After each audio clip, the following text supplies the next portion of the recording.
Oke, baik. Assalamualaikum warahmatullahi wabarakatuh. Selamat pagi dan salam sejahtera bagi kita semua. Shalom, Om Swastiastu, Namo Buddhaya, Salam Kebajikan, Rahayu, Rahayu, Rahayu. Semuanya perkenalkan, saya Saskia Eka selaku Master of Ceremony mengucapkan selamat datang kepada seluruh peserta Workshop Mobile Application 2025 dengan tema Mastering Fundamentals, Build Your First App with Kotlin. Yang terhormat Ibu Risa Halilintar MKOM, selaku Kepala Program Studi Teknik Informatika, Fakultas Teknik dan Ilmu Komputer, Universitas Nusantara, PGRI Kediri, yang kami hormati Bapak Wahyu Cahyo Utomo Eskom MCS, selaku pemateri, yang kami hormati seluruh jajaran Bapak Ibu dosen, Prodi Teknik Informatika, Fakultas Teknik dan Ilmu Komputer, Universitas Nusantara, PGRI Kediri, serta seluruh peserta workshop Mobile Application 2025 yang berbahagia. Puji syukur, marilah kita panjatkan kepada Tuhan Yang Maha Esa yang telah memberikan rahmat-Nya sehingga kita dapat berkumpul meski secara daring hari ini dalam keadaan sehat tak kurang satu hal apapun. Hadirin yang berbahagia, sebelum acara workshop ini dimulai, izinkan saya untuk membacakan susunan acara pada hari ini, di mana yang pertama yaitu pembukaan, yang kedua sambutan-sambutan, yang ketiga acara inti, dan yang terakhir adalah penutup. Memasuki acara yang pertama yaitu pembukaan. Mari kita buka acara hari ini dengan bacaan basmalah bersama-sama. Bismillahirrahmanirrahim. Baik, memasuki acara selanjutnya yaitu sambutan, di mana sambutan akan disampaikan oleh Ibu Risa Halilintar MKOM selaku Ketua Program Studi Teknik Informatika kepada Ibu Risa Halilintar MKOM. Dipersilakan.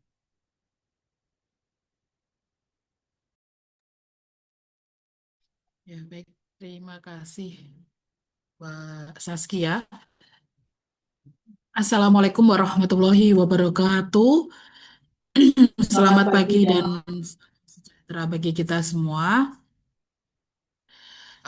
Yang saya hormati Bapak Wahyu Cahyo Utomo selaku pemateri pada hari ini. Yang saya hormati seluruh panitia eh, workshop mobile application hari ini.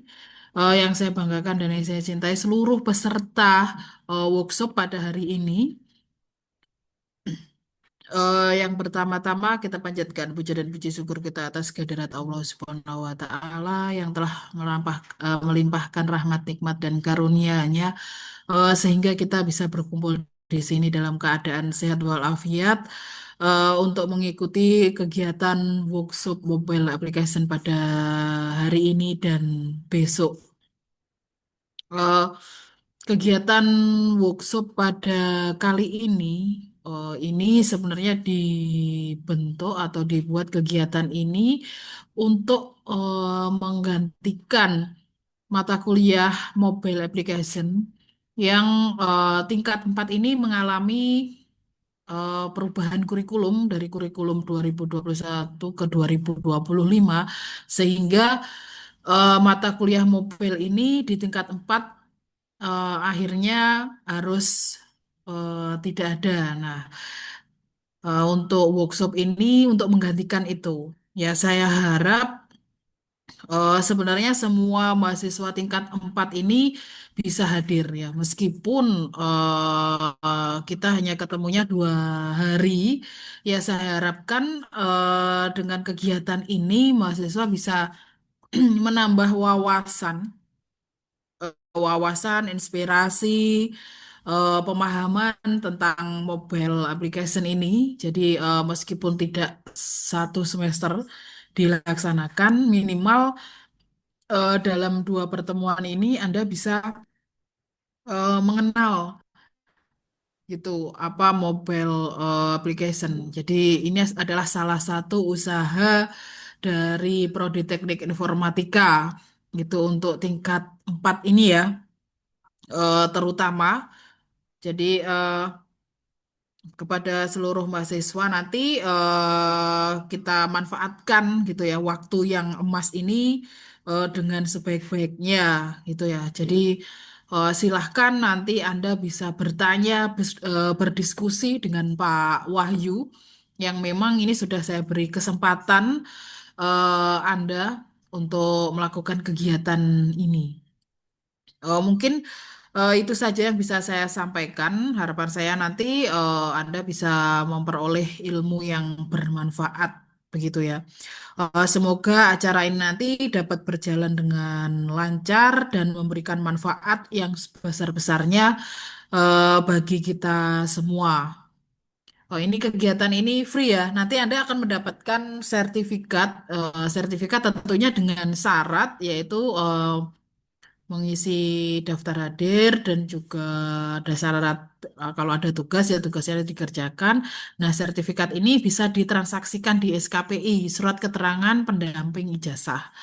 Nah, seperti itu. Jangan di SKPI-nya nanti kosong, nggak ada isinya. Apa ya yang harus saya isi, Bu? Nah, minimal Anda punya sertifikat beberapa, itu sudah bagus sekali. Mungkin itu saja yang bisa saya sampaikan. Wassalamualaikum warahmatullahi wabarakatuh. Waalaikumsalam warahmatullahi wabarakatuh. Terima kasih disampaikan. Baik teman-teman, sebelum beranjak ke sesi selanjutnya, di mana kita akan masuk ke acara inti, sebelum itu saya informasikan kepada teman-teman bahwa nantinya daftar hadir akan diinformasikan melalui via chat Zoom ya. Nantinya teman-teman juga perlu untuk screenshot room Zoom meeting ini untuk nantinya dilampirkan di presensi seperti itu.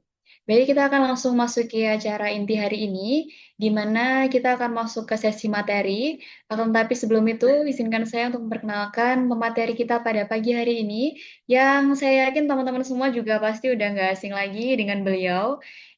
Beliau merupakan Bapak Wahyu Cahyotomo MKom CS, yang juga merupakan dosen Prodi Teknik Informatika, Fakultas Teknik dan Ilmu Komputer, Universitas Nusantara PGRI Kediri. Selamat pagi, Pak Wahyu.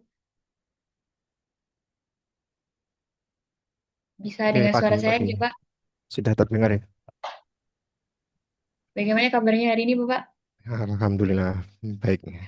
Sudah siap untuk berbagi hari ini bareng teman-teman tingkat 4 Iya, hari ini, Pak? mungkin ini hanya Oke, mengulang teman-teman. sebenarnya gitu ya. Jadi semoga Ya, teman, bermanfaat karena nanti. pemateri kita juga udah siap, mungkin langsung saja untuk mempersingkat waktu sepenuhnya saya limpahkan kepada Pak Wahyu. Monggo silakan, Bapak. Oke, bentar saya persiapkan terlebih dahulu.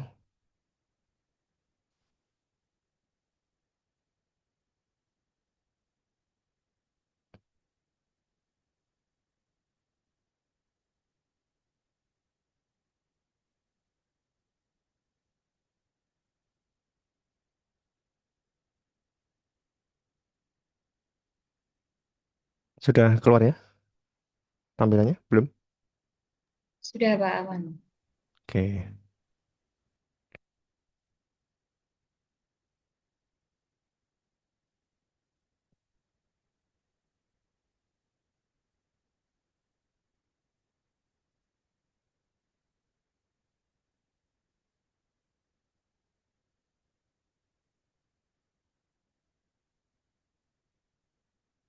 oke, kita mulai. Eh, Assalamualaikum warahmatullahi wabarakatuh. Eh, Sebelumnya mungkin ada beberapa kelas yang belum pernah ketemu dengan saya sama sekali. Eh, jadi seharusnya di tingkat 4 itu kan ada mata kuliah mobile application. Dan mobile application ini nanti adalah pelengkap platform yang sudah kalian pelajari di dalam jenjang sarjana informatika nantinya. Mobile itu yang paling terakhir, mungkin di semester awal-awal kalian sudah belajar desktop base. Lalu yang kedua tentang web base, maka yang terakhir adalah mobile base. Nah, terus berdasarkan tema, kita akan melakukan pendalaman menggunakan Kotlin. Kenapa harus Kotlin gitu ya? Tidak memakai bahasa yang lain, pakai Construct, Unity dan seterusnya gitu. Nah, sebelum ke arah situ, kita harus punya sebuah konsep bahwa semua bahasa pemrograman itu sama saja. Yang membedakan hanyalah aturan penulisan. Nah, terus perbedaannya hanya aturan, berarti secara sintaks ya mirip-mirip. Nah, syarat untuk mengikuti mobile application, sebenarnya kalian harus lulus terlebih dahulu mata kuliah satu, yaitu algoritma pemrograman. Terus yang kedua adalah PBO atau pemrograman berorientasi objek. Ya, saya yakin kalau sudah di tingkat 4, ya seharusnya dua mata kuliah tersebut sudah lulus dan sudah memiliki konsep yang kuat. Dan insya Allah kita akan membawakannya dalam bentuk eh, live code nantinya saat menggunakan Kotlin. Insya Allah bisa dalam waktu 2 hari. Nah, kenapa bisa 2 hari? Kan kalian sudah punya konsep, diharapkan lebih cepat untuk menangkapnya. Oke, kita langsung. Kenapa harus memakai Kotlin? Gitu ya. Kenapa tidak memakai bahasa yang lain? Kotlin itu adalah bahasa resmi yang didukung oleh Google. Makanya dia mengembangkan istilah bahwa Google itu harus nomor satu. Makanya Android itu harus Android first. Nah, begitu juga bahasa itu harus dikuasai sama Google juga. Nah, salah satu bahasa yang dikembangkan oleh timnya Google itu adalah Kotlin. Nah, Pak, Flutter bukannya dikembangkan juga oleh Kotlin, oleh Google gitu ya. Kalau Flutter sekarang malah sudah mulai ditinggalkan. Nah, kebetulan saya selain jadi pengajar, saya juga sebagai praktisi yang aktif untuk membuat aplikasi Android dan dipublikasikan ke Google Play. Salah satu syaratnya ketika kalian ingin upload aplikasi ke Google Play adalah wajib menggunakan Kotlin. Kalau menggunakan bahasa yang lain bagaimana? Persentase untuk lolos publikasi tersebut adalah hanya 10-20%. Berarti 80%-nya akan tertolak. Mungkin di tingkat 4 kemarin juga ada yang sharing dengan saya, sudah buat aplikasi yang cukup kompleks menggunakan Unity, terus ingin diupload ke Google Play, ya ternyata tetap gagal. Bahkan saya yang upload pun tetap gagal. Ya, alasannya apa? Alasannya eh, bahasa yang digunakan itu bahasa yang tidak dinomorsatukan oleh Google. Nah, ini juga lagi eh, hot-hotnya bahasa Kotlin karena banyak developer yang protes kenapa wajib pakai Kotlin itu. Nah, sebagai eh, kita sebagai pengguna Android gitu ya, ya mau nggak mau harus mengikuti aturan yang sudah ditetapkan oleh Google. Nah, kita mau bikin OS sendiri ya kesulitan, makanya harus ngikutin.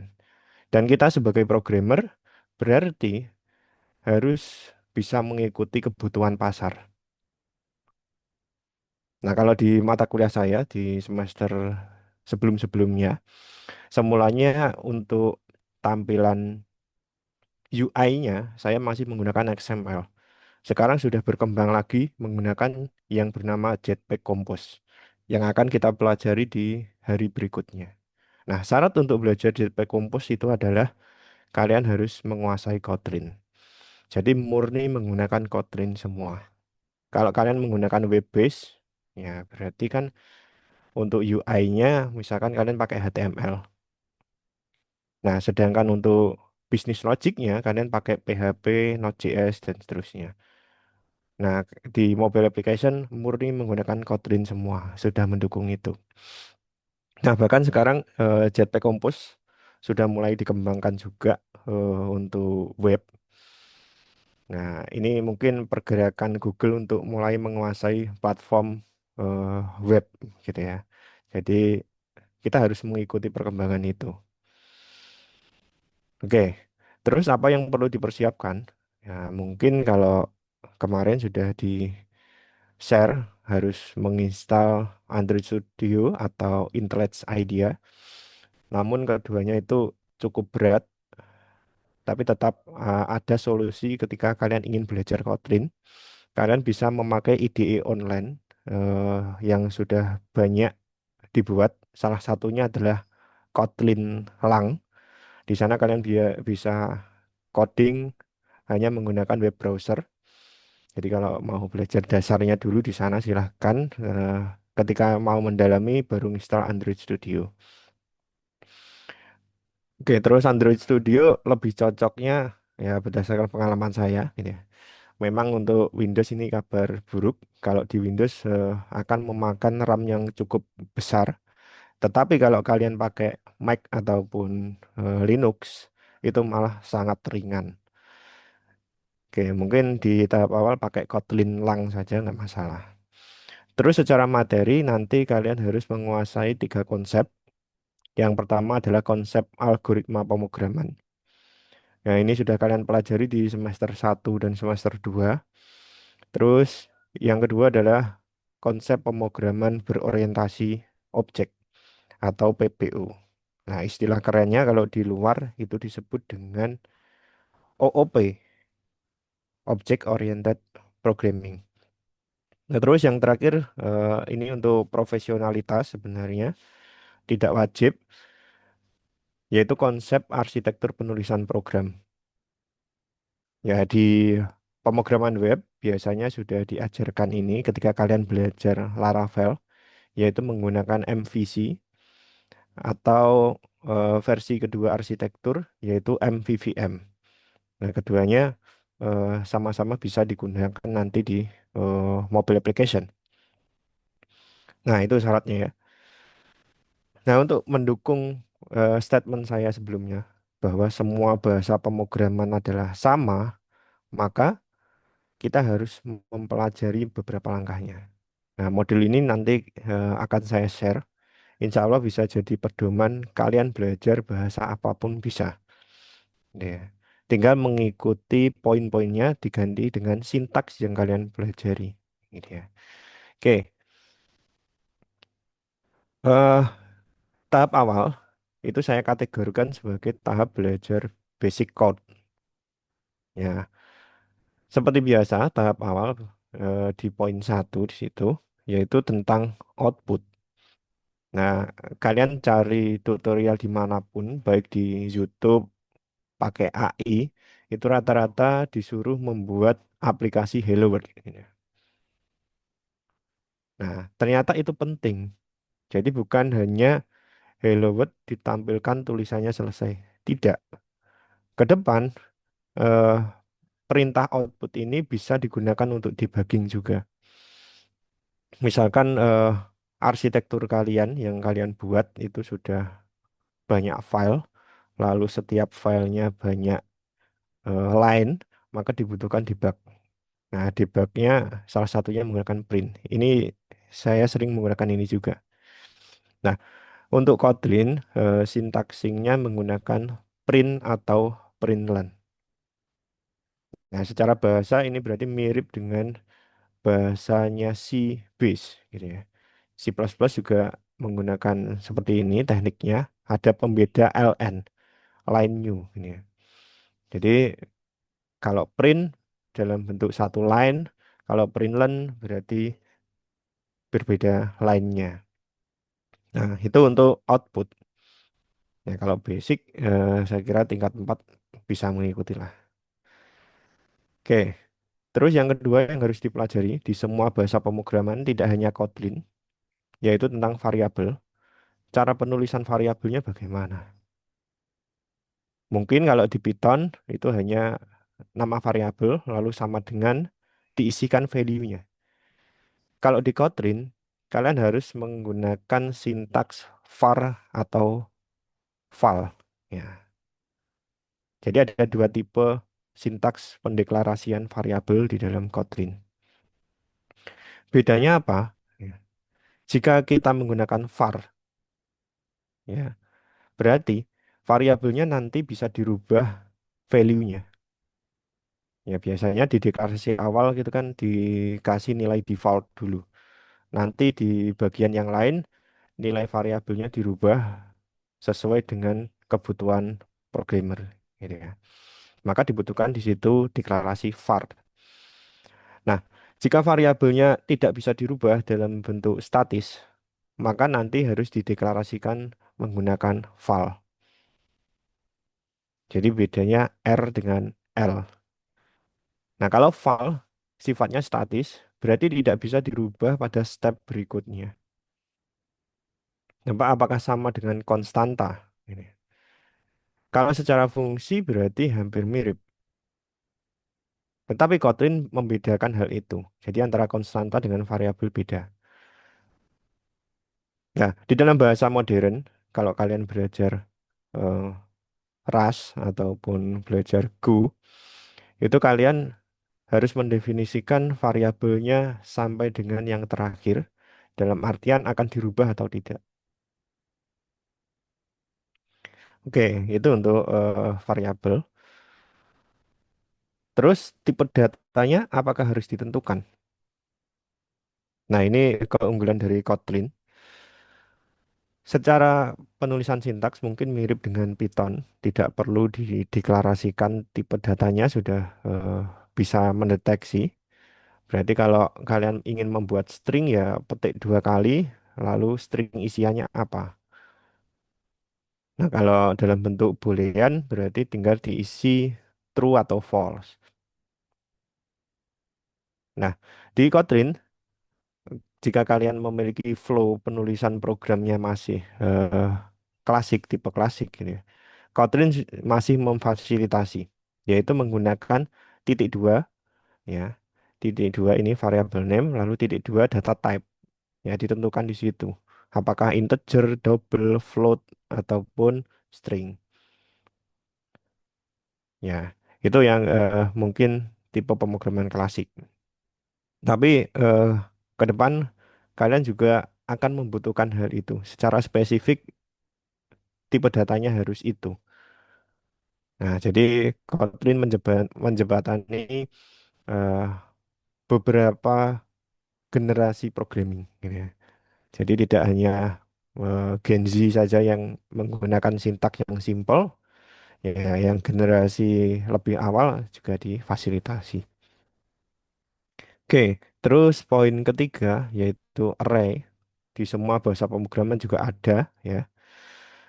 Nah, ini tapi lebih seru di dalam Kotlin, ya, lebih spesifik dan ada aturan-aturan yang mungkin tidak ada di dalam bahasa yang lain.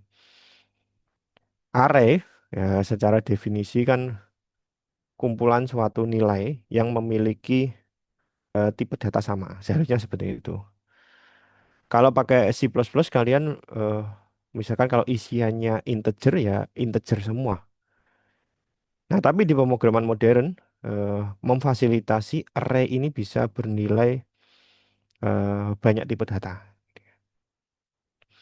Dan di dalam Kotlin nanti ada dua istilah yang akan terus kita gunakan ke depan. Namanya adalah mutable dan immutable. Nah, di situ saya buat eh, kolom yang saya kasih tulisan important karena jika salah mendefinisikan maka kalian harus trace back code dari awal. Ya. Dalam artian deklarasi awalnya harus dirubah. Nah, kalau mutable itu sifatnya adalah dapat dirubah ukurannya. Nah, array biasanya kan didefinisikan memiliki berapa elemen. Nah, jika pakai mutable, maka ukuran array-nya itu bisa bertambah seiring dengan kebutuhan. Nah, sedangkan immutable itu sifatnya adalah statis, tidak dapat dirubah-rubah. Jadi kalau didefinisikan banyaknya data itu sebanyak 5, ya nanti sampai dengan akhir flow programnya berarti ya 5 terus itu. Nah, ini di bawahnya contoh contoh dari mutable array. Di sini semula isinya adalah Wahyu Cahyo Utomo. Nah, tetapi karena menggunakan mutable berarti bisa ditambahkan value tambahan. Nah, di sini saya menggunakan sintaksing add, berarti nama dot add lalu belakangnya ganteng. Maka isian array-nya dia berubah menjadi Wahyu Cahyo Utomo ganteng. Jadi isiannya tambah satu elemen. Ya misalkan ditambah lagi nama dot add banget gitu ya. Jadi nanti array-nya akan tambah lagi menjadi Wahyu, Cahyo, Utomo, Ganteng, banget. Nah, jadi eh kalau berhubungan dengan database nanti itu akan sangat berguna. Jadi fleksibilitas yang kita butuhkan. Berbeda kalau pendefinisiannya di sini tanpa mutable, ya. Maka value-nya nanti tidak bisa ditambahkan. Nah, ini yang paling penting, mutable dan immutable. Nanti akan kita hubungkan saat penggunaan Jetpack Compose. Ada yang namanya state, ya itu wajib dideklarasikan menggunakan mutable juga. Oke, terus poin keempat ketika kalian belajar bahasa yang baru, yang harus dipahami adalah seleksi kondisi. Nah, seleksi kondisi itu adalah if else bahasanya eh, anak teknik yang lagi belajar. Pokoknya ada if else-nya. Ya, if else secara sintaks ini tentu akan berbeda antara misalkan Python dengan Kotlin. Tapi pola penulisannya hampir mirip. Contoh gini ya. Kalau di Kotlin, if lalu kondisinya itu harus berada pada buka kurung dan tutup kurung. Berarti harus dikurung. Kalau di Python, biasanya kan langsung dituliskan if, spasi, lalu kondisionalnya apa. Nah, pakai titik dua. Kalau di Kotlin berarti pakai kurung kurawal. Nah, kalau kalian amati mungkin bahasa pemrograman hanya berkutat dengan cara penulisan saja. Kalau Python, titik dua. Kalau Kotlin menggunakan kurung kurawal. Nah, itu. Terus else-nya, else if-nya lebih tepatnya. Kalau di Python itu kan penulisannya elif, nggak pakai se. Nah, kalau di Kotlin ini mirip dengan yang ada di C++, ya. Berarti butuh else if. Berarti lengkap penulisannya nggak elif. Nah, itu. Jadi poin keempat di situ. Terus yang kelima adalah perulangan. Nah, perulangan di Kotlin ini sangat banyak tipenya. Di sini di modul saya cantumkan dua dulu, yaitu penggunaan while dengan for.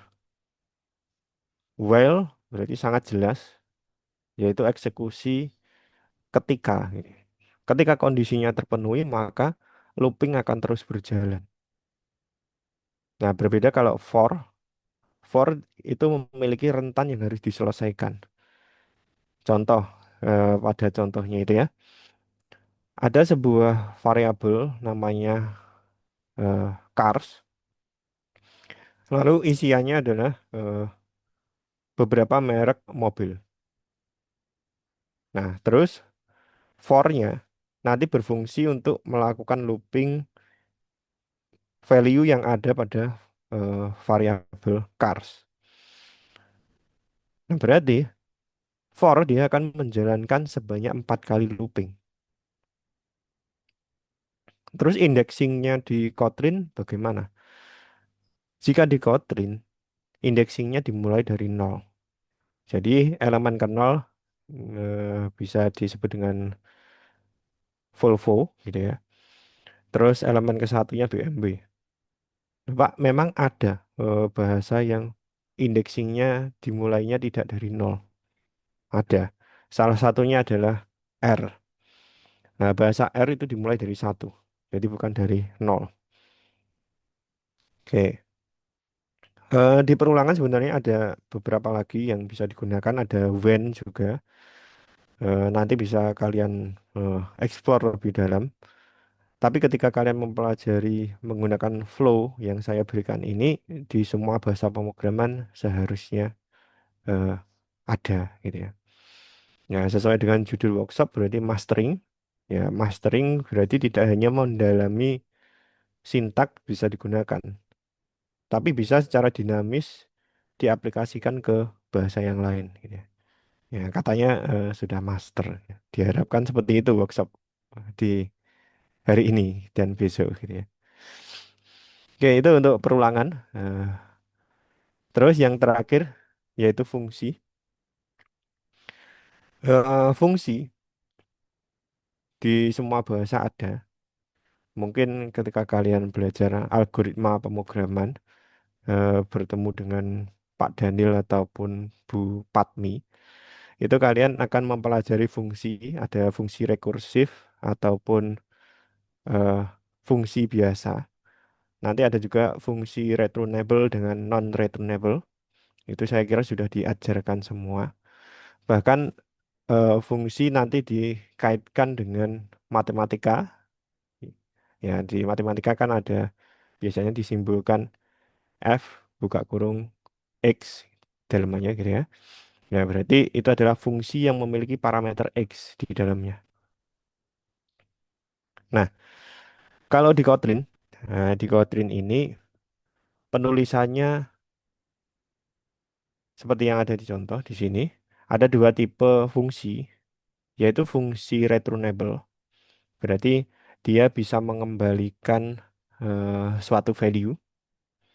Terus yang tipe kedua adalah fungsi non-returnable. Berarti tidak memberikan atau tidak mengembalikan value. Ya, karena temanya mastering, nanti akan saya jelaskan di sini. Sebenarnya keduanya itu sama-sama mengembalikan suatu nilai. Nah, itu. Oke, sebelum ke situ, kita ke fungsi returnable yang memiliki parameter isian, ya. Nah, untuk mendeklarasikan fungsi returnable, kita wajib mem- mengidentifikasikan nilai kembaliannya dalam tipe data apa. Caranya adalah pada yang saya blok ini. Secara struktur kan diawali dengan fun, lalu nama fungsinya, terus buka kurung untuk isian parameter, terus tutup kurung, habis itu titik dua kali, ya. Terus didefinisikan integer di sini. Berarti secara pendefinisian, fungsi ini memiliki nilai kembalian integer. Ya, jadi nanti tidak boleh didefinisikan dalam bentuk string, terus nilai kembaliannya dalam bentuk integer. Itu nanti pasti akan error. Oke, cara pendefinisiannya menggunakan titik dua.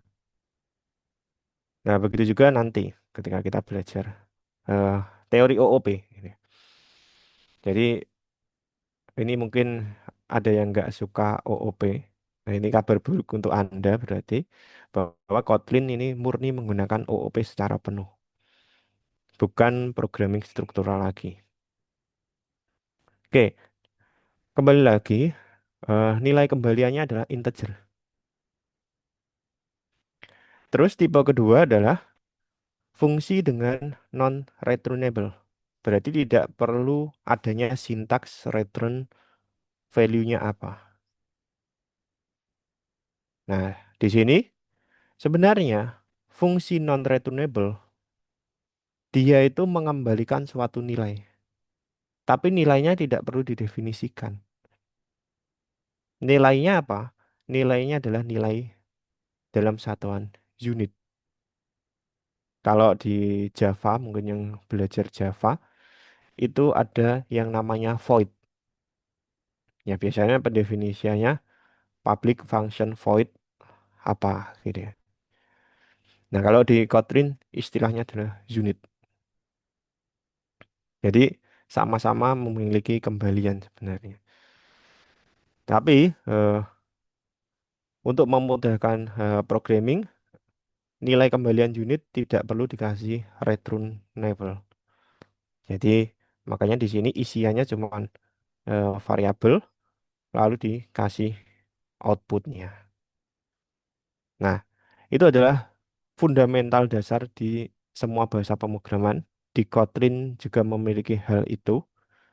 Nanti bisa kalian explore di dalam bahasa yang lain.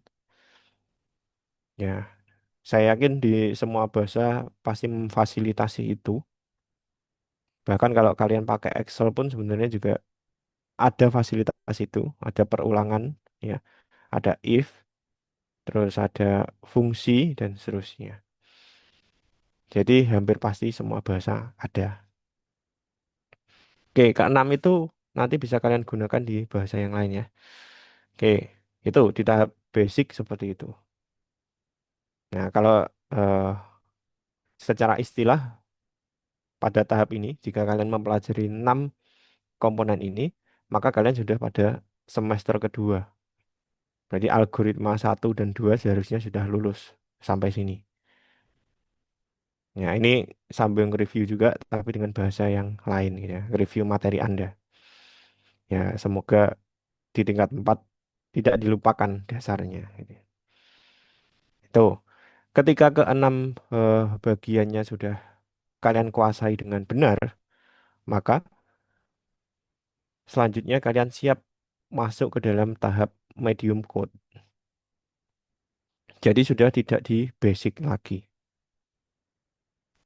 Nah, eh, untuk workshop ini nanti kita akan berhenti di medium code dulu. Belum sampai dengan eh, high code. Ya, high code itu berarti nanti eh, codingannya agak sulit dibaca untuk pemula. Nah, kalau kalian sudah pada level medium, ini sudah lebih dari cukup dan siap untuk membuat suatu project. Nah, di sini apa saja yang harus dipelajari dalam medium code? Nah, medium code ini sebenarnya sudah diberikan di dalam mata kuliah pemrograman berorientasi objek atau PBO. Nah, di awal saya tadi sudah menyinggung bahwa Kotlin akan murni menggunakan OOP secara penuh. Oke, kita review sebentar gitu ya tentang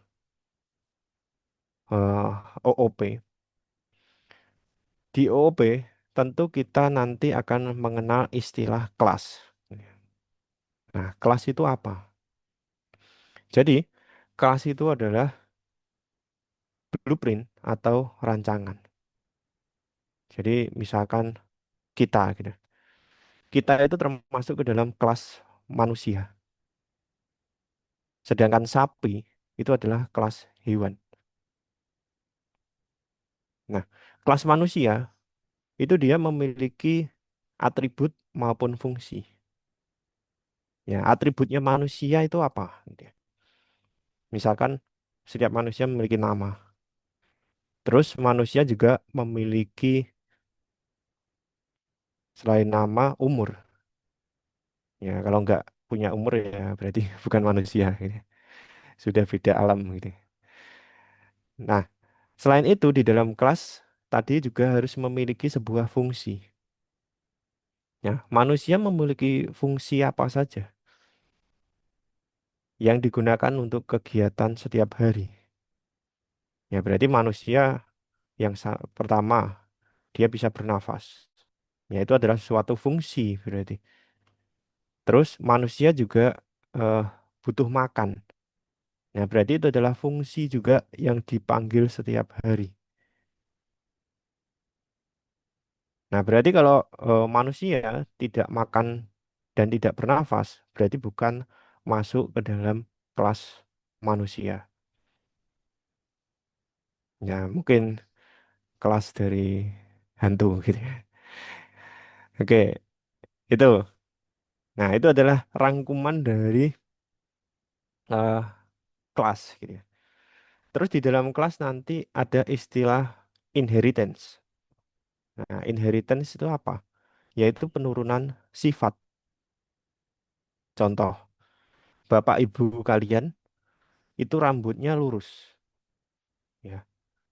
Terus kalian merupakan child atau inheritance dari parent Anda atau orang tua Anda. Nah, tiba-tiba kalian rambutnya keriting. Nah, berarti secara inheritance ini nggak masuk akal. Padahal konsep dari inheritance, semua sifat yang dimiliki oleh kedua orang tua akan turun kepada anaknya. Nah, orang tuanya rambutnya lurus, nah anaknya ternyata rambutnya keriting. Nah, ini patut patut dipertanyakan. Anak siapa? Oke, terus nanti juga ada perubahan fungsi yang bisa dilakukan. Contoh, bapak kalian sukanya makan bakso. Ya. Terus kalian tidak suka makan bakso ternyata. Malah makanan kesukaannya adalah soto. Nah, ini adalah konsep dari overriding. Jadi, fungsi yang dirubah value-nya. Ya, makanan kesukaan orang tua bakso, kalian suka soto. Terus ada lagi yang namanya overloading. Nah, overloading itu apa di dalam konsep OOP? Nah, overloading itu misalkan orang tua Anda ditanya, pendidikan terakhirnya apa? Pendidikan terakhirnya adalah SMA. Terus kalian ditanya, pendidikan terakhirnya apa? Pendidikan terakhir saya adalah S1. Nah, berarti di sini terjadi yang namanya overloading. Sama-sama ditanya, ya, tetapi jawabannya bisa berbeda. Jadi, eh, itu adalah konsep yang kalian pelajari di dalam pemrograman berorientasi objek. Nah, cukup sekitar 5 menit itu sudah satu mata kuliah gitu ya. Oke, itu untuk nge-review. Nah, Pak, kenapa dari dulu tidak seperti itu saja? Ya, tujuan dari mata kuliah mempelajari lebih dalam. Ya, inheritance, cara penulisannya bagaimana, itu tentu akan berbeda. Namun, secara konsep seperti itu dan bisa diaplikasikan di semua bahasa yang kalian pelajari. Oke, lanjut. Eh, yang pertama untuk kelas, di dalam Kotlin, cara pendefinisiannya hampir mirip dengan fungsi. Yang menjadi pembeda adalah ada sintaks kelas saja. Kalau fungsi fun, kalau di kelas ya depannya dikasih kelas gitu. Terus nama kelas diikuti dengan nama kelas, kemudian diikuti juga variabel yang ingin dimasukkan. Ya, di sini contohnya menggunakan dua variabel, yaitu merek dengan kecepatan, lalu diikuti dengan kurung kurawal. Nah, terus dalemannya sesuai dengan konsep OOP, berarti nanti bisa dikasih variabel atau atribut, atau bisa juga dikasih fungsi. Nah, contohnya di sini ada tiga fungsi. Init ini adalah fungsi yang pertama kali dijalankan. Kalau di Python biasanya kan menggunakan eh, underscore underscore init itu. Nah, kalau di Kotlin lebih simpel menggunakan init lalu kurung kurawal langsung. Oke. Terus diisi fungsi-fungsi yang lain. Nah, ini untuk pendeklarasian kelas. Nah, untuk cara pemanggilannya, namanya kan Object Oriented Programming. Berarti ketika ada sebuah objek baru, ya, wajib dideklarasikan terhadap kelas yang kita tentukan. Makanya nanti di dalam programmingnya akan bisa membuat banyak objek. Nah, contoh kalau di sini pesertanya ada banyak, misalkan ada 150, berarti didefinisikan ada 150 objek yang menggunakan kelas manusia. Ya. Jadi sangat jelas. Nah, di dunia nyata saja seperti itu. Ya. Di dalam programming, kalau kalian menggunakan konsep OOP ini, tentu struktur programnya lebih mudah dibaca, ya, dan lebih terstruktur. Itu untuk penulisan kelasnya, gitu ya. Nah, terus ada konsep ini yang saya singgung di awal, yaitu konsep inheritance, overriding, dan overloading. Nah, ini pada medium level cara penggunaannya seperti ini. Nanti di high level berbeda lagi. Ya, sudah menggunakan interface dan implement. Nah, tapi kita targetnya sampai medium. Nah, untuk melakukan overriding ataupun overloading maupun inheritance, kelas yang kalian buat wajib diberikan sintaks tambahan yaitu open. Ya, kalau secara bahasa gini, ya, kelas ini boleh diakses oleh siapapun. Makanya dikasih sintaks open. Nah, terus di dalam kelas hewan ada dua fungsi bersuara dengan makan.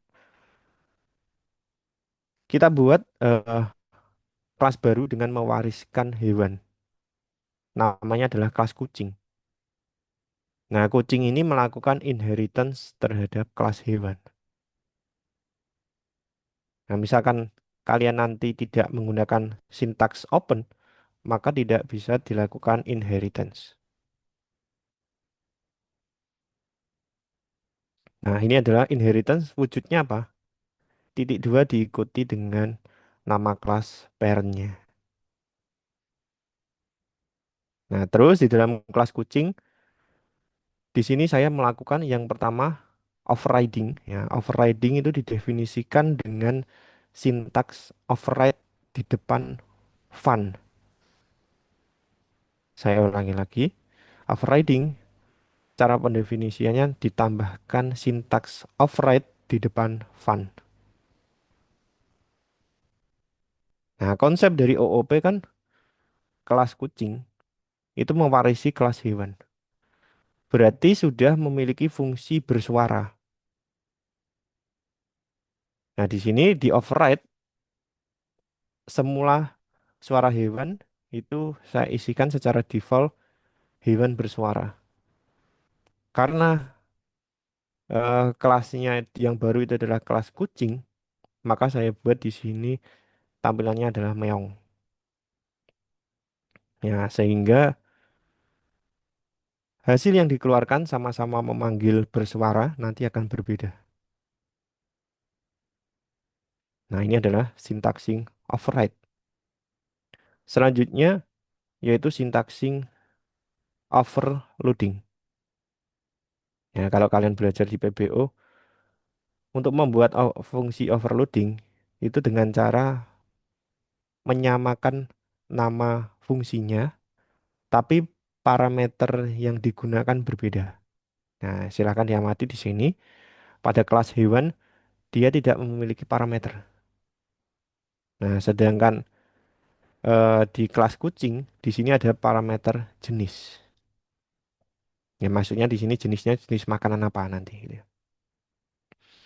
Karena kelas yang kita buat itu adalah kelas kucing, ya di sini saya buat outputnya saya suka makan apa itu nanti. Misalkan ayam, Whiskas, dan seterusnya itu taruhnya di situ. Nah, terus cara penggabungan antara variabel dengan string bagaimana? Ya, penggabungan string dengan variabel menggunakan tanda dolar dan kurung kurawal. Kalau di Python kan kalian bisa menggunakan formatting string. Jadi F petik 2 lalu kasih kurung kurawal dalamnya lalu di replace gitu ya. Nah, kalau di Kotlin lebih simpel, langsung spesifik memakai tanda dolar. Oke. Terus untuk pemanggilannya, ya pemanggilannya yaitu seperti yang awal tadi, yaitu dengan cara membuat file nama variabelnya apa, lalu di sini saya memanggil kucing. Ya. Nah, terus dia bisa melakukan apa? Ya, objek satu dot bersuara. Berarti suaranya kucing bagaimana? Terus objek satu dot makan. Kalau saya kasih Whiskas, berarti nanti outputnya saya suka makan Whiskas. Nah, itu. Nah, itu jadi eh, penulisan inheritance, overriding, dan overloading. Nah, berarti itu selesai satu mata kuliah lagi. Jadi satu workshop ini nanti 3 mata kuliah ini. Algoritma pemrograman satu, algoritma pemrograman dua, lalu pemrograman berorientasi objek. Oke, itu di level medium. Nah, ini agak lumayan. Mungkin ada beberapa yang tidak familiar menggunakan. Tapi ini serunya pemrograman mobile menggunakan Kotlin.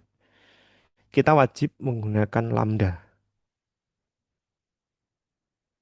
Terutama jika kita membuat tampilan UI-nya berbasis Jetpack Compose. Sangat diwajibkan pakai trailing Lambda. Ya, kenapa Pak? Ini ya, karena jika kalian melakukan programming yang sifatnya klasik, tentu kode yang dibuat akan lebih panjang. Karena dari segi UI pakai Kotlin, dari segi logika bisnisnya juga pakai Kotlin. Nah, makanya dibuat trailing Lambda yang sangat powerful di dalam Kotlin. Nah, nanti setelah materi saya sampaikan pada sesi live code, nanti akan saya berikan contohnya beberapa ketika kita menggunakan Lambda itu lebih enak dibaca dibandingkan dengan classic code gitu ya. Ya, tapi nggak haram juga ketika kalian pakai classic code juga nggak masalah. Itu bisa digunakan. Oke, terus di sini maksudnya trailing lambda itu bagaimana? Trailing lambda itu seperti ini. Ini yang saya blok ini ya.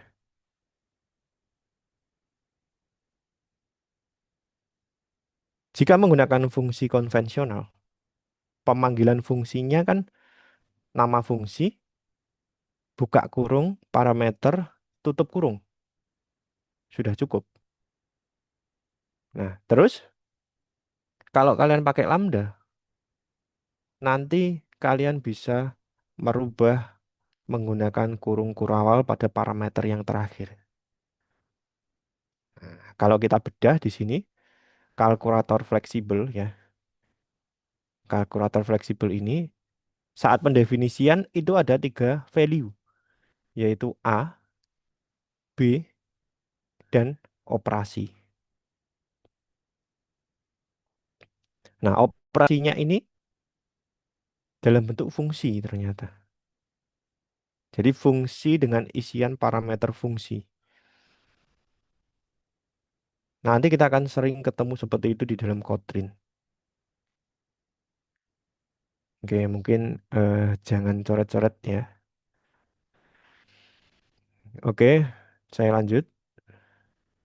Terus di dalam fungsi kalkulator fleksibel ini ya, itu nanti dia memanggil fungsi parameter, yaitu yang bernama operasi. Kalau istilahnya adalah fungsi yang isiannya bisa bersifat dinamis.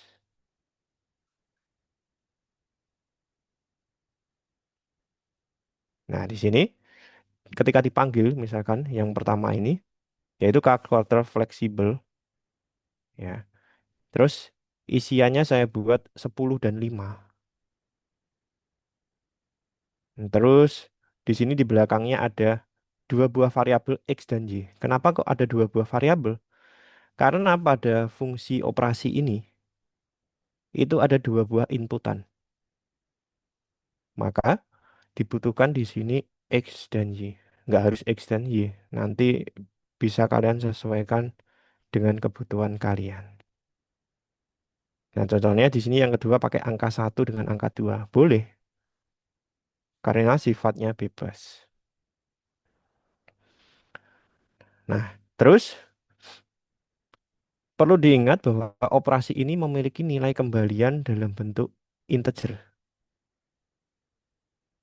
Makanya di sini ada yang namanya return lambda, yaitu menggunakan langsung value-nya, bukan menggunakan sintaks return yang seperti yang ada pada penjelasan di fungsi tadi. Nah, kalau kita amati sebenarnya fungsi ini biasanya disebut dengan callback function. Maksudnya apa? Fungsi yang sudah didefinisikan isiannya bisa dinamis sesuai dengan kebutuhan kita. Contoh di sini, dia menggunakan penjumlahan. Terus yang kedua menggunakan angka, angka yang dikalikan. Terus tipe yang ketiga, dia melakukan suatu logic dengan if. Nah, ketiganya sama-sama memanggil kalkulator fleksibel, ya. Tetapi isian parameternya bisa berbeda-beda. Nah, itu mungkin perlu pemahaman sih untuk terbiasa seperti itu. Jadi, eh, saran saya sebelum hari besok mungkin codingan yang ada di sini bisa dicoba gitu ya. Nah, oke, itu untuk modul eh, hari pertama eh, sudah selesai. Saya jelaskan semua. Eh, Mbak Saskia masih ada? Baik, Bapak. Oke, saya kembalikan ke Mbak Saskia dulu sebelum nanti ke sesi live code gitu ya. Oke, saya kembalikan ke moderator. Oke, teman-teman, mungkin dari sini teman-teman ada yang mau bertanya terlebih dahulu nih dari materi yang udah disampaikan oleh Pak Wahyu barusan. Silakan, kalau mungkin malu untuk on mic atau on cam bisa diketik melalui via chat di Zoom ini aja. Silakan teman-teman yang mau bertanya.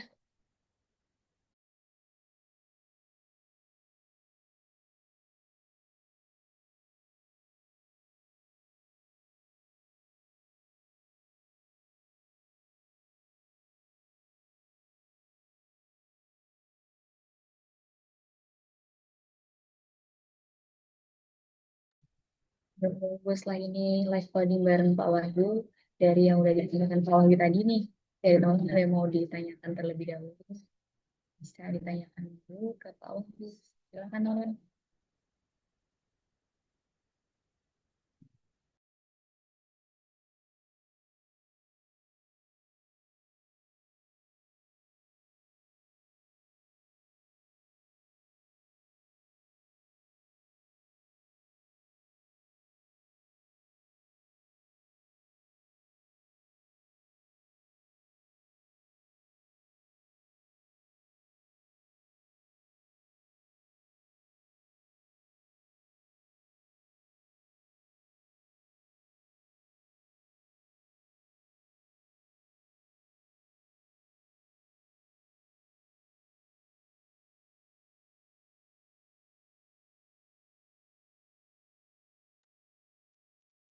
Permisi Pak Wahyu, mungkin saya boleh kembali mengundang Pak Wahyu untuk gabung bareng saya di sini, Pak. Oke. Ya, di sini ada yang bertanya nih Pak dari Mas Muhammad Ainur Rahim. Ini apakah lambda itu bisa menggunakan duplicate variabel atau enggak ya Pak? Mungkin monggo dari Pak Wahyu bisa menjawab. Oke, duplikat variabel ini sebenarnya pertanyaannya agak ambigu. Maksudnya bagaimana? Apakah duplikat variabelnya itu ketika didefinisikan di fungsinya, misalkan namanya adalah angka, ya. Terus nanti ketika di lambda pakai angka lagi. Nah, mungkin bisa dikonfirmasi ke yang tanya, duplikatnya yang gimana. Oke, berarti kalau duplikat, nanti yang di bagian eh, deklarasi, itu misalkan tadi variabelnya namanya angka. Nah, angka di situ kan hanya dalam bentuk parameter. Nah, sedangkan pada lambdanya kita menentukan namanya sesuai dengan keinginan kita. Misalkan kita buat angka lagi. Oke, itu berarti boleh kayak yang tadi. Bentar, saya share ulang. Hmm, share.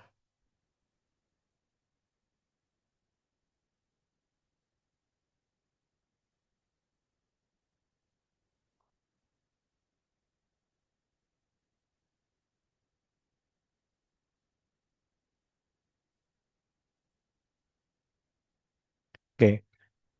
Nah, di sini ketika pendefinisiannya dia tidak ada nama variabelnya. Nah, tetapi ketika menggunakan lambda, kita bisa menentukan nama variabelnya secara bebas. Dan pada contoh yang ketiga, di sini namanya A dan B. Pada fungsinya juga sudah ada A dan B. Berarti tetap bisa dalam konteks itu. Ya, itu mungkin jawaban saya. Jadi tetap bisa ternyata. Di contohnya di modulnya sudah ada yang sama nama variabelnya.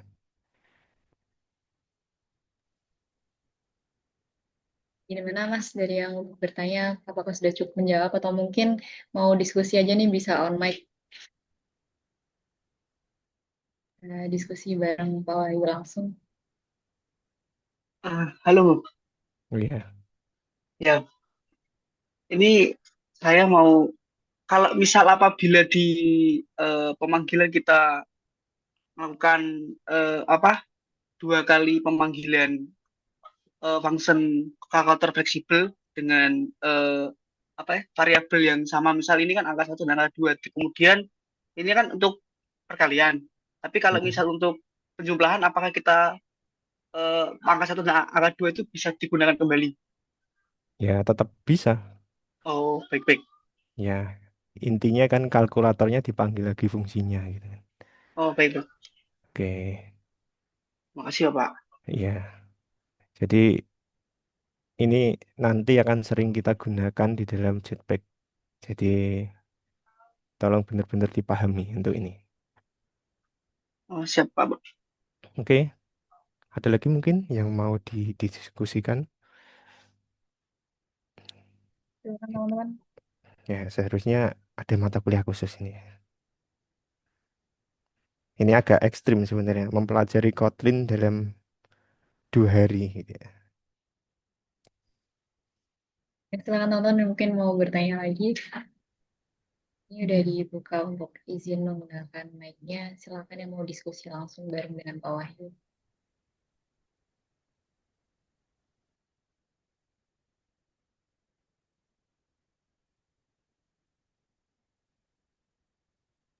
Atau mungkin kalau udah cukup, nanti bisa sambil berjalan waktu live codingnya aja ya Pak Wahyu.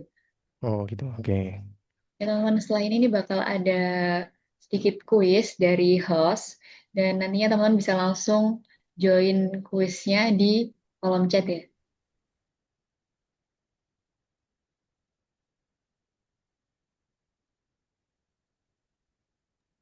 Dan nantinya buat tiga poin tertingginya, ada merchandise langsung dari Prodi Teknik Informatika. Mungkin silakan teman-teman untuk kuisnya bisa diisi terlebih dahulu.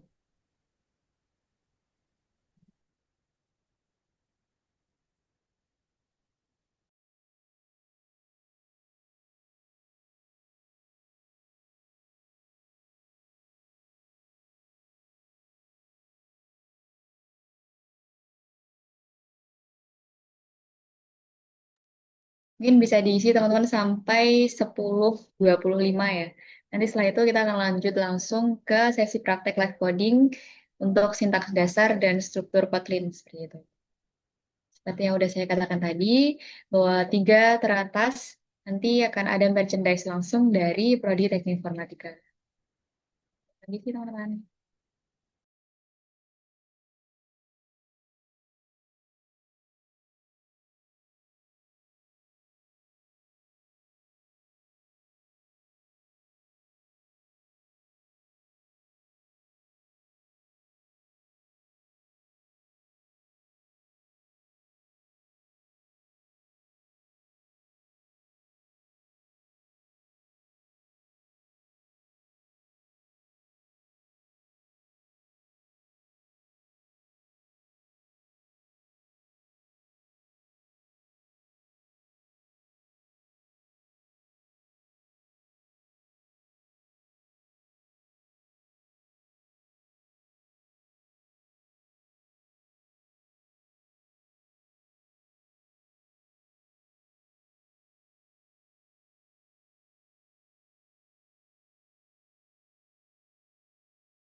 Udah banyak dari teman-teman yang mengisi ya kayaknya.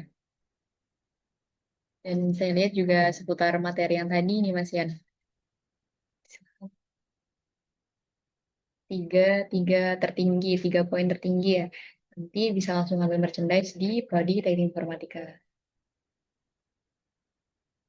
Ini yang untuk informasinya tiga, tiga, tiga pemenangnya. Nanti informasinya disampaikan besok waktu di akhir sesi workshop di hari kedua. Itu teman-teman.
Ini satu pertanyaan terakhir ya, teman.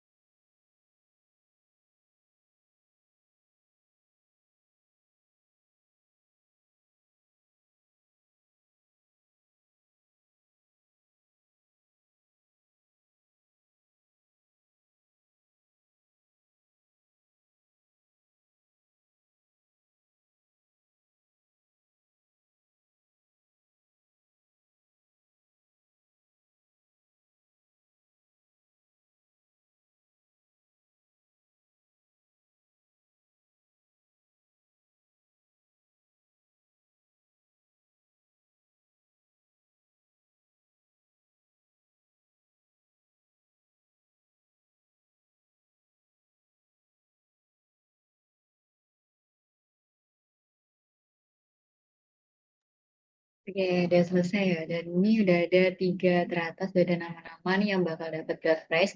Dan ini seperti yang udah saya sampaikan tadi, bahwa besok pemenang tiga teratas akan diinformasikan di akhir sesi workshop hari kedua. Karena besok juga bakal ada kuis seperti ini lagi, dan nantinya akan direkap jadi satu sama yang hari pertama ini tadi, teman-teman. Gitu ya. Ya, baik, mungkin boleh sambil dipersiapkan lagi untuk media-media yang mau digunakan untuk live coding, sesi live coding setelah ini, saya praktik setelah ini, dan sambil menunggu teman-teman siap-siap, mungkin saya undang kembali Pak Wahyu Cahyo Utomo untuk bergabung bersama saya, Bapak, untuk melanjutkan di sesi materi untuk praktik live codingnya. Oke, kalau sudah siap ya kita mulai saja. Ya, mungkin bisa dimulai sekarang, Bapak. Oke, saya persiapkan dulu. Sambil menunggu Pak Wahyu juga, mungkin teman-teman bisa sambil dipersiapkan juga untuk media yang mau digunakan.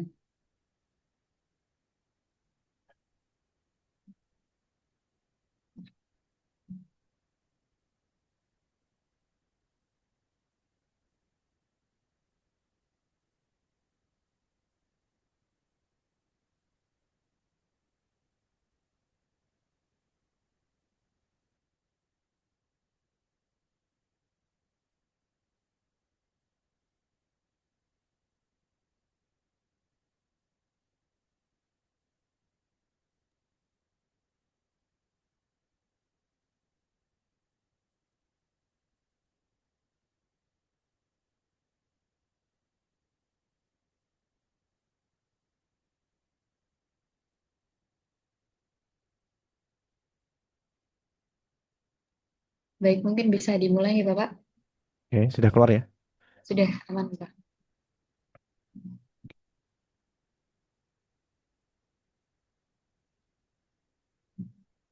Oke, saya mulai.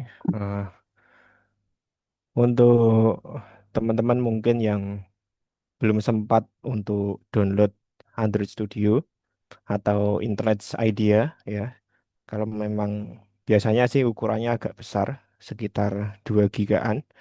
Jadi eh, mungkin untuk tahap awal kalian bisa membuka Kotlin Lang ya.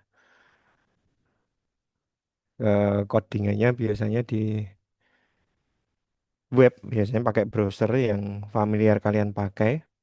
Cari saja di Google namanya Kotlin Lang gitu. Nanti yang paling atas itu tampilannya seperti ini. Ini juga sudah lengkap fasilitasnya dalam artian kalau kalian running sudah bisa langsung jalan. Tapi kelemahannya adalah kalian tidak bisa mempelajari Jetpack Compose pada media ini. Jadi hanya menggunakan basic programming yang bisa digunakan. Oke, Oke, selanjutnya ini tampilan IDE dari Android Studio. Eh, jadi sebenarnya cukup berat kalau di Windows, tapi kalau di Mac dan di Linux ini sangat sangat ringan. Gitu ya. Nah, apakah wajib pakai Android Studio? Ya, saran saya pakai Android Studio saja eh, dibandingkan dengan kalian nanti pakai VS Code, berarti harus install plugin yang lain. Terus untuk build nanti juga lebih sulit. Ya, mending pakai yang sudah built-in aja. Tuh. Oke. Terus ini sambil pengenalan yang besok buat besok gitu ya. Buat besok itu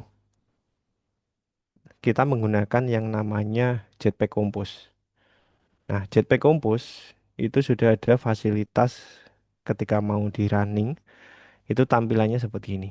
Jadi nggak perlu pakai emulator, itu langsung bisa. Mungkin ada yang familiar pakai Flutter, ya hampir mirip lah.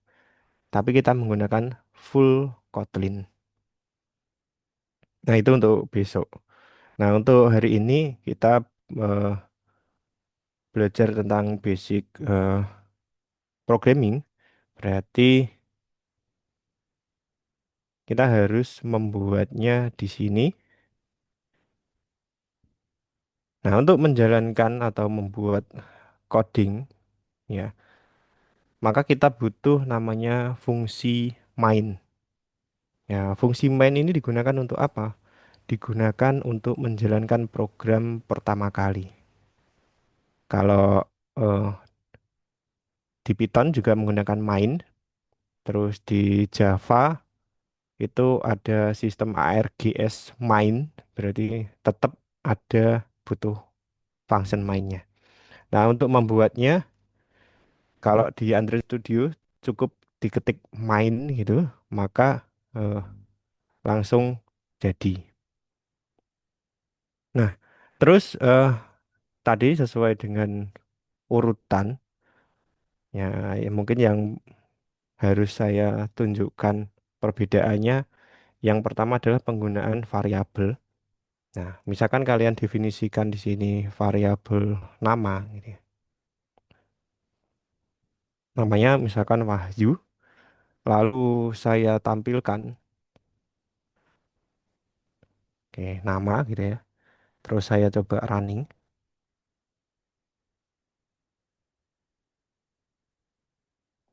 Nah, di sini hasilnya Wahyu. Jadi sudah benar, gitu kan. Terus tadi di modul saya sempat share bahwa namanya nanti kalau pakai var itu bisa diganti. Maksudnya diganti begini. Saya rubah menjadi Cahyo. Maka ketika di running seharusnya hasilnya menjadi Cahyo. Nah, berbeda jika kalian buat var-nya menjadi val. Nah, di sini langsung ada tanda merah. Nah, ketika kursor saya arahkan ke situ, maka tampilannya adalah file cannot be reassignment. Berarti value-nya tidak bisa diganti. Jadi dari awal kita harus menentukan itu. Oke, terus yang kedua, eh, yang penting lagi, namanya adalah array tadi ya. Nah, misalkan kita buat nama dalam bentuk array. Nah, array ini nanti ada banyak, kalian explore sendiri. Tapi yang sering dipakai itu adalah yang list of ini. Nanti misalkan kita masukkan dua value.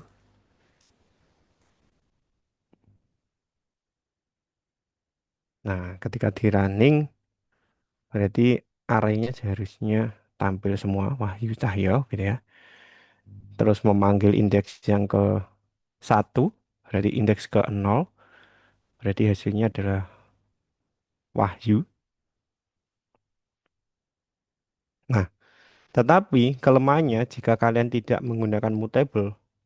Nah, ketika kalian nama dot gini, tidak ada fasilitas untuk menambahkan elemen baru. Nah, mutable berarti sifatnya dia statis. Nah, berbeda jika kita menggunakan eh, di sininya kita buat mutable.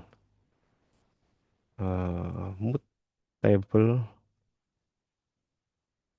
list of. Nah, kita buat mutable list of, maka listnya dia bisa ditambahkan. Nah, jadi nanti setelah Cahyo ada elemen tambahan. Perbedaan mutable adalah di situ. Sehingga eh, nanti misalkan kalian buat struktur programming terus kalian butuh arraynya ada tambahan nilai, berarti harus dibuat mutable. Itu. Terus berikutnya kita masuk ke dalam kelas. Ini yang paling sering digunakan di dalam Jetpack Compose gitu ya. Nah, untuk pendefinisian kelas gitu ya. Kelas kan misalkan hewan gitu. Caranya seperti ini. Secara default dia bernilai final, berarti tidak bisa diakses yang lain. Terus dalamnya kita buat dua buah fungsi, misalkan di sini suara. Terus saya isikan eh, hewan bersuara. Nah, berarti kelas hewan sudah memiliki sebuah fungsi bersuara. Kemudian saya buat kelas baru, kucing tadi ya. Terus saya mau inheritance hewan. Nah, hewannya ini di inheritance berarti, nah ini buka ada buka kurung tutup kurung ya.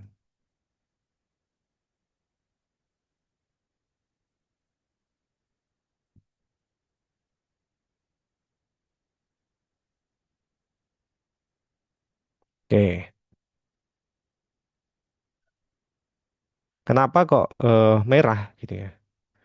Ketika kursor diarahkan ke situ, ada tulisannya this type is final, so it cannot be inherited from.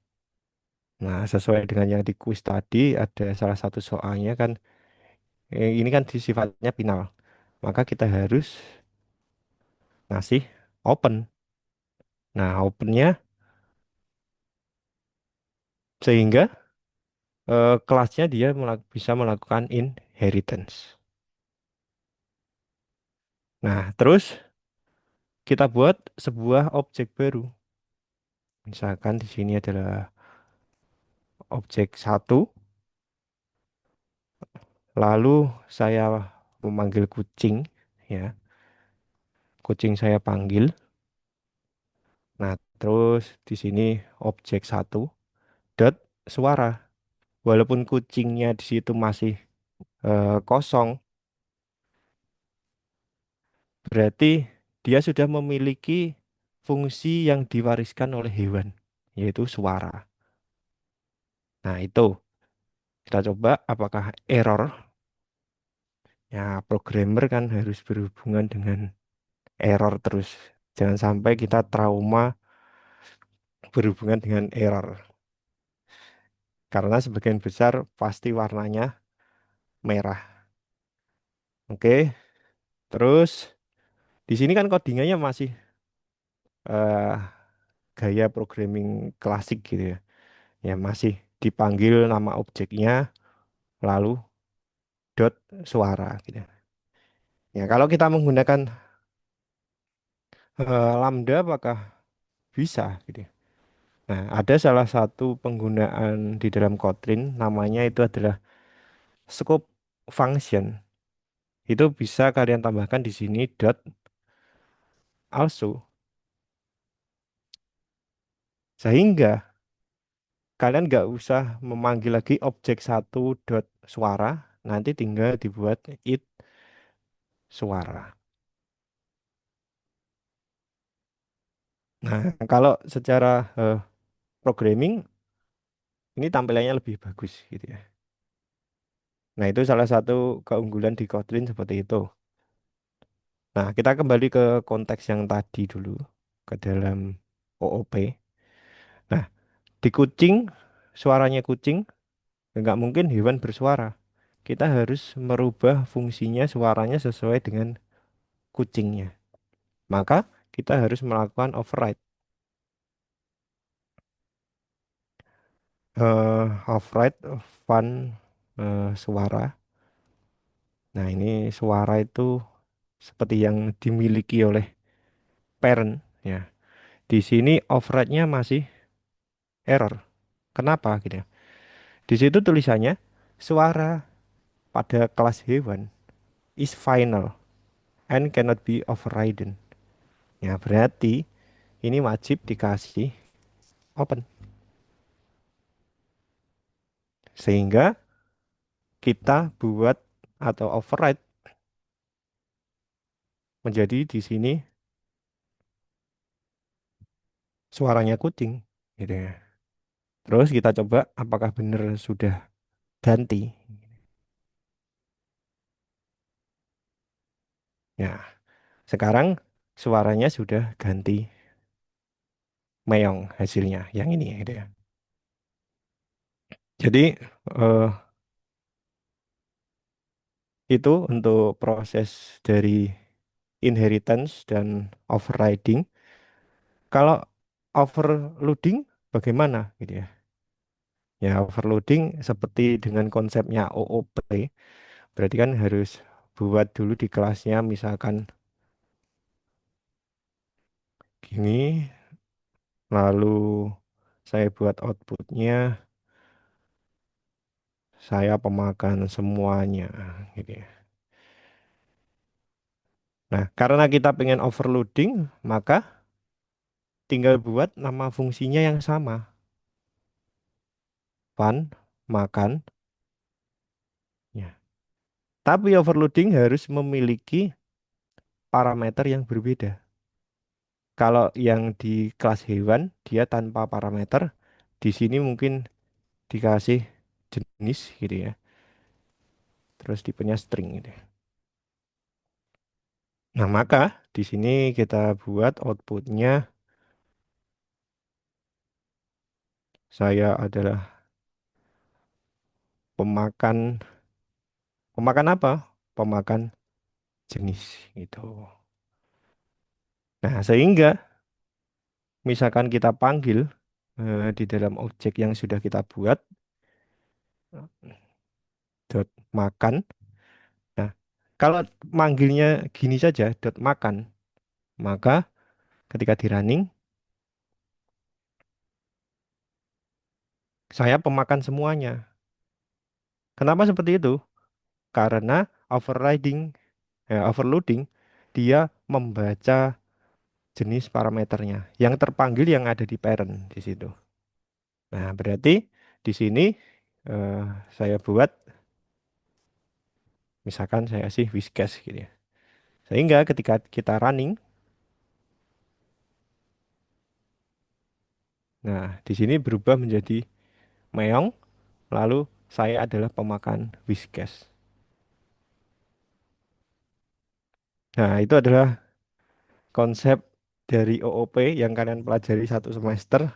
Intinya cuma seperti itu sebenarnya. Jadi kalian nanti bisa explore kalau dirubah-rubah bagaimana gitu ya. Nah, terus OOP saya kira kalian sudah jago kalau OOP gitu ya. Nah, yang sulit itu adalah yang bagian trailing lambda gitu ya. Saya pun kadang juga agak kesulitan untuk memahami karena sifatnya dia adalah berjenjang. Ya, fungsi di dalamnya ada fungsi. Terus nanti ada fungsinya lagi. Nah, berarti ini butuh pemahaman yang cukup matang. Nah, di sini kita coba gitu ya, pakai yang seperti ini, misalkan gitu ya. Function main-nya tetap kita gunakan.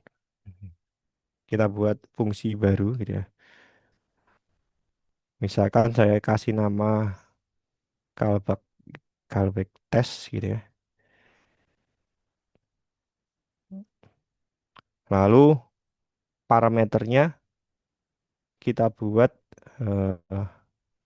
value, bukan isian gitu aja. Nanti ambigu sama codingan yang ada di Kotlin. Nah, ini fungsi yang biasa dulu ya. Fungsi yang biasa, terus misalkan langsung saya printkan.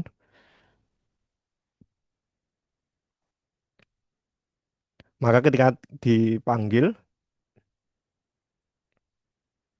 berarti kan callback, lalu isiannya misalkan saya Wahyu gitu ya.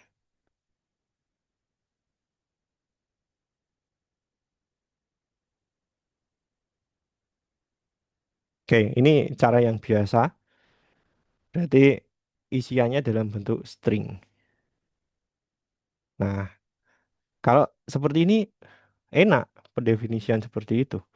Tapi nanti ke depan kalian akan butuh fungsi-fungsi yang sifatnya agak kompleks. Ya, seperti contoh, misalkan di sini saya buat misalkan operasi OPR gitu ya. Saya buat dalam bentuk OPR. Lalu dia memiliki inputan dalam bentuk string. Nah, terus outputnya saya pengen dia integer juga. Oke, maaf ini besar. Oke. Nah, kalau seperti ini bagaimana? Kan operatornya di sini saya pengennya eh, dia melakukan suatu aksi. Terus fungsinya nanti di sini saya buat, saya rubah di sini misalkan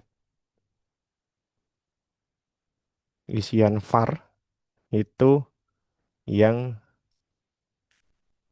isian, lalu ditambahkan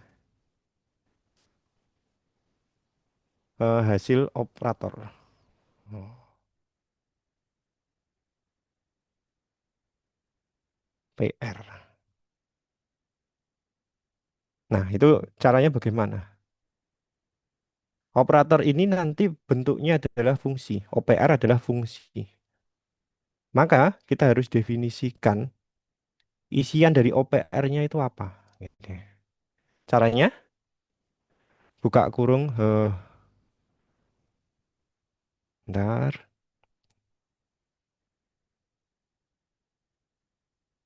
Nah, di sini ada tulisannya, required-nya itu dalam bentuk integer. Ya, berarti return-nya integer. Nah, tetapi dari value unitnya itu adalah kembalian aslinya callback. Nah, berarti yang dibutuhkan apa? Di sini gitu ya. Dikasih angka. Angkanya itu apa? Angka itu adalah nilai kembalian yang dipinta oleh operator. Saya ulangi. Jadi, callback di dalam kurung kurawal ini itu merupakan pengganti yang ada di sini, ya. Sedangkan operator yang ada di sini mintanya nilai kembaliannya dalam bentuk integer. Kalau saya kosongi seperti ini, maka nilai kembaliannya itu dalam bentuk unit, bukan integer. Jadi misalkan saya kasih nilai di sini 5 gitu ya. Terus saya running.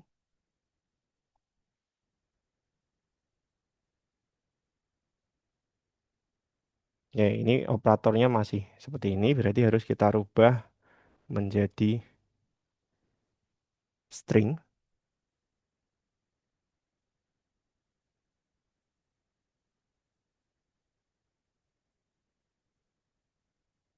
Ya, tidak mau.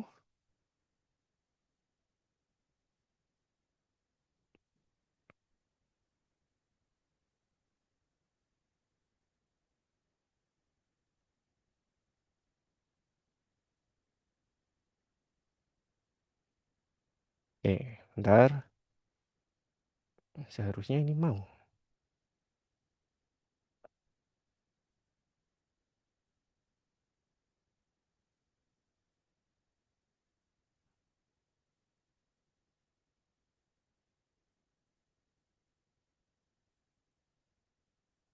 Oh, maaf.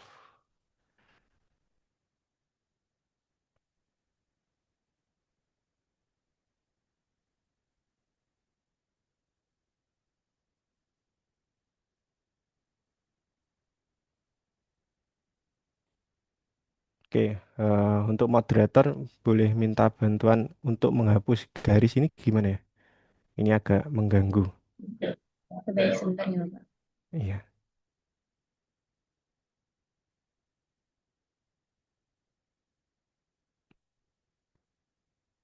Nah, ini garisnya agak mengganggu terus, menghilangkan konsentrasi.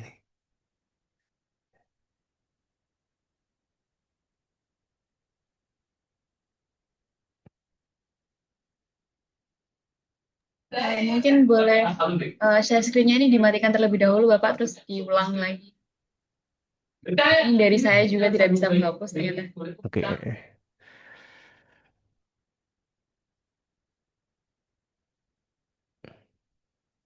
Hmm, yuk.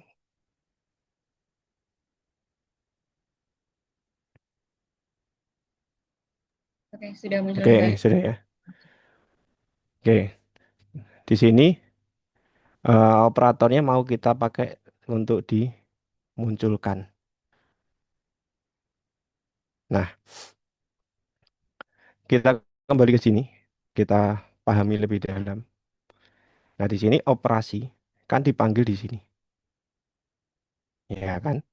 Operasinya dia memiliki inputan sebanyak dua. Nah, berarti di programming yang kita buat ini itu nanti bisa komunikasi dengan yang ada di depan. Nah, kalau case saya ini tidak ada koneksinya, sehingga yang ketika dijalankan dia hanya menampilkan kelas yang sudah dibuat, jadi tidak memiliki efek.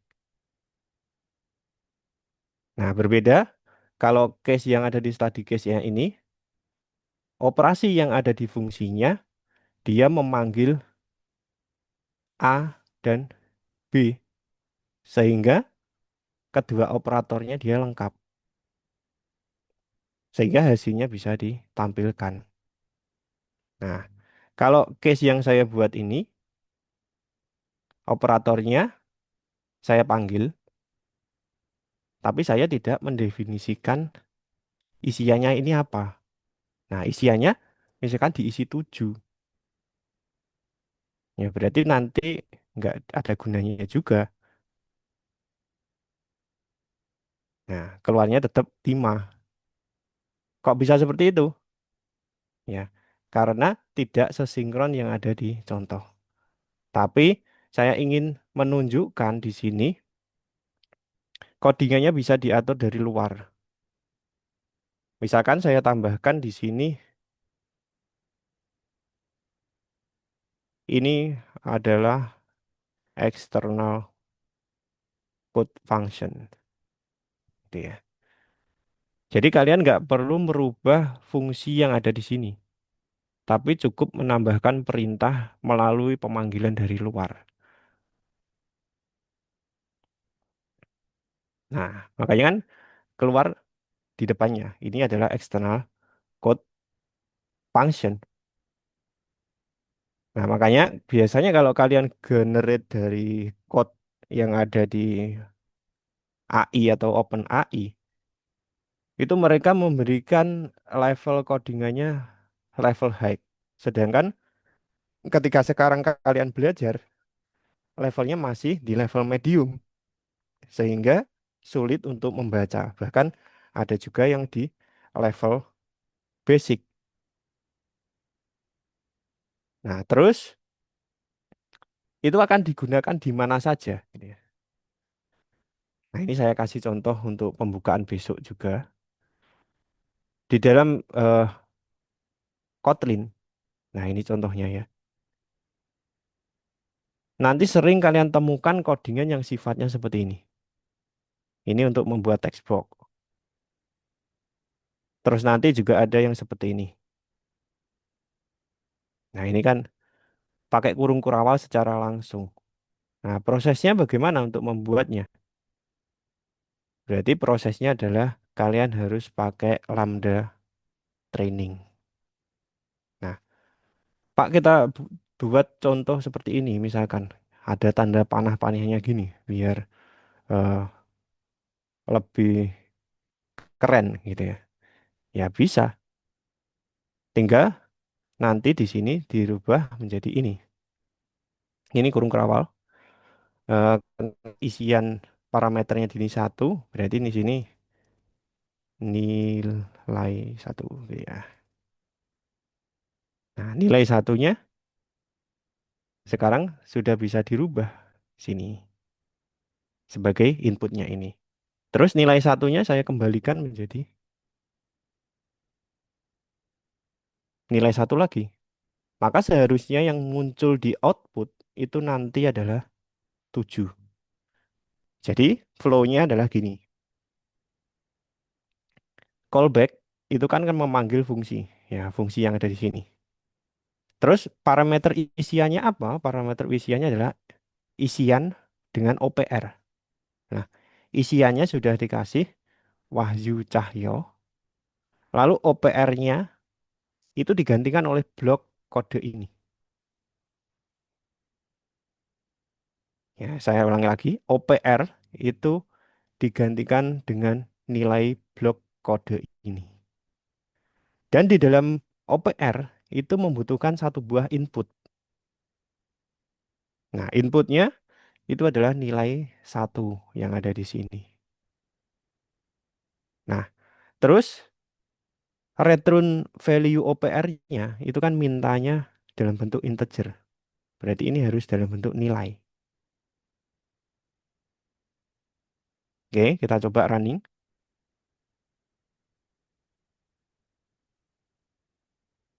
Nah, berarti value-nya sekarang adalah seperti ini. Saya Wahyu dan nilainya adalah 7. Nah, dari codingan yang dibuat ini lebih eh, rumit sih dibaca lebih rumit. Tapi kalau kalian sudah pada level medium, wah ini pemrogramannya makin cantik gitu ya. Oke, itu saya kembalikan ke moderator untuk sesi live pemanasannya di situ dulu. Untuk besok lebih banyak kita coba dalam Jetpack Compose. Oke, moderator saya kembalikan ya. Ya, baik. Terima kasih banyak Pak Wahyu. Dan mungkin dari teman-teman, dari apa yang udah kita bareng-bareng praktik live coding bersama Pak Wahyu nih, ada yang mau ditanyakan lagi kah? Atau dari materi yang tadi juga mau ditanyakan? Silakan mungkin kita buka kembali untuk Q&A-nya.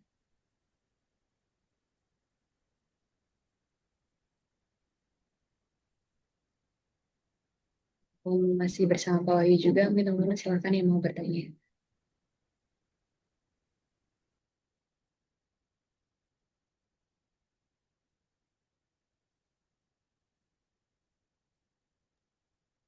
Mungkin sambil menunggu pertanyaan dari teman-teman, bisa sambil di on cam terlebih dahulu aja untuk kita sesi foto bersama terlebih dahulu.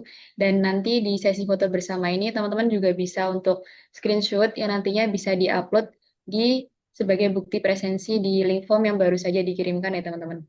Silakan mungkin teman-teman bisa on cam terlebih dahulu untuk foto bersama.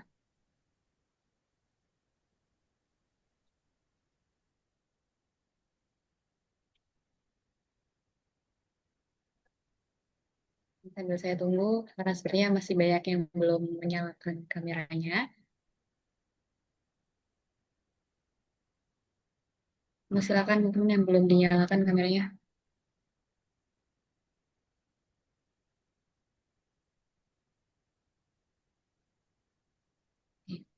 Jangan menggunakan avatar ya teman-teman.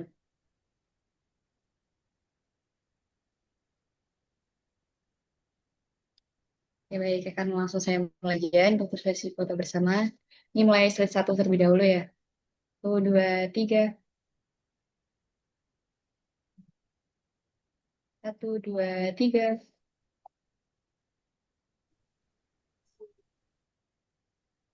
Ada beberapa slide selanjutnya. Dulu ya teman, jangan dimatikan lebih dahulu. Bisa sambil di screenshot masing-masing juga untuk bukti presensi teman-teman. Oke, sudah cukup.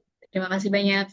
Dan mungkin sambil teman-teman bisa untuk mengupload screenshot yang baru saja ke link form yang sudah dibagikan.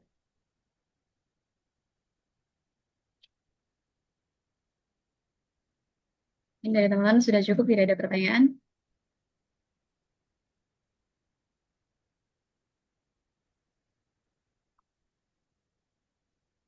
Nah, baik, jika begitu, saya ucapkan terima kasih yang sebesar-besarnya kepada Pak Wahyu Cahyoutamo, Eskom MCS, atas materi yang sudah disampaikan. Terima kasih banyak, Bapak, atas materinya hari ini, dan semoga dapat berguna bagi kita semua untuk di kemudian hari. Terima kasih banyak, Bapak.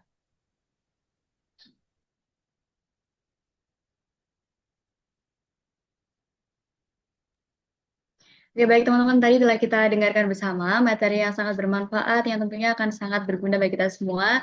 Dan sebelum beranjak ke sesi selanjutnya, mungkin mengingatkan kembali buat teman-teman yang belum melakukan screenshot room Zoom meeting hari ini untuk dapat men-screenshot terlebih dahulu dan dapat mengisi presensi kehadiran terlebih dahulu ya teman-teman sebelum meninggalkan room Zoom meeting hari ini.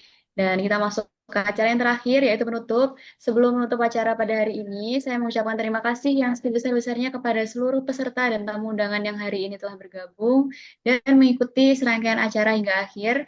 Semoga kegiatan hari ini membawa manfaat dan menjadi bekal untuk kita semua. Dan kita bertemu kembali besok di jam yang sama pada hari kedua Workshop Mobile Application 2025. Akhir kata saya Saskia Eka pamit undur diri. Mohon maaf apabila ada kesalahan. Wassalamualaikum warahmatullahi wabarakatuh. Terima kasih teman-teman. Waalaikumsalam warahmatullahi wabarakatuh. Yom. Dan kembali yang belum mengisi presensi ya teman-teman.